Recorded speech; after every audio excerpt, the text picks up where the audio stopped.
আজকের গল্পটি হলো দুই বান্ধবী এবং কথা বলা আম গাছ। একদিন ছোট্ট মেয়ে লিমা তার দাদির কাছে বসে বলল, দাদি, আমার মনে হয় আমাদের বাড়ির পেছনের আম গাছটা রাতে লুকিয়ে কথা বলে। তাই নাকি? তাহলে কাল রাতে একটু লুকিয়ে দেখে আয়। সেদিন রাতে লিমা টিপ টিপ করে বারান্দায় গিয়ে লুকালো। আম গাছের পাতাগুলো হঠাৎ একটু নড়ে উঠল, যেন কেউ ফিসফিস করে কথা বলছে। লিমা খুব আস্তে আস্তে বলল, হ্যালো, তুমি কি সত্যিই কথা বলতে পারো? গাছটা একটু থেমে তারপর নরম গলায় বলল, হ্যাঁ, কিন্তু শুধু যারা বিশ্বাস করে তাদের সাথেই। তুই কি চাস আমার কাছে?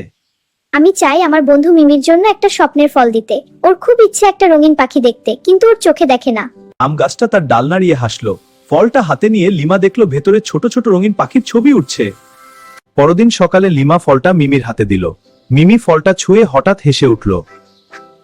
মিমি, এই ফলটা নাও। লিমা, আমি দেখতে পাচ্ছি নীল সবুজ লাল পাখি উঠছে। সত্যি সত্যি।